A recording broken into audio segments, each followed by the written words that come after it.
আরে বসন্ত পঞ্চমী বলে কথা আর আমার গোপালকে আমি স্পেশাল লুকে সাজাবো না, এটা হতে পারে?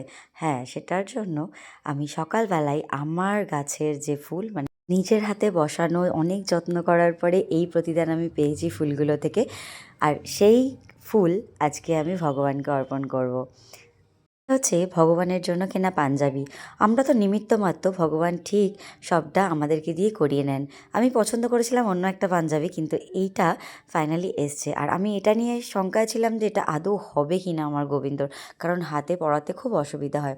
আর এই গোলাপগুলো আমি এনেছিলাম স্পেশালি ভগবানকে নিবেদন করার জন্য, কারণ ভগবানকে নিবেদন না করে কোনো জিনিস আমি ইউজ করি না। সেই জন্য প্রথমে ভগবানকে দিয়ে তারপর ভেবেছিলাম ও সরস্বতী পুজোর জন্য মাথায় দেবো, কিন্তু বেরোনো তো হয়নি, অনেক পরে বেরিয়েছি, তখন আর ফুল দেওয়ার মতো সময় হয়নি। আর এখন আমি আমার গোবিন্দকে রেডি করার জন্য একেবারে যে ফুলগুলো তুলে এনেছিলাম সেগুলো ভাবলাম কোথায় দেবো। কানে, যেহেতু কানেরগুলো খুলে নিয়েছি, তাই ফুলের এই সজ্জাটা করতে পেরেছিলাম, সেটাই করেছি।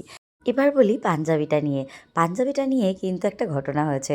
আমি যখন পাঞ্জাবিটা পরাতে যাচ্ছিলাম, আমার মনে যেটা হয়েছিল যে হ্যাঁ, হয়তো হাতে গিয়ে আটকাবে, সত্যিই আটকাচ্ছিল। অনেকক্ষণ থেকে চেষ্টা করছিলাম পরানোর জন্য, কিন্তু কিছুতেই পরাতে পারছিলাম না।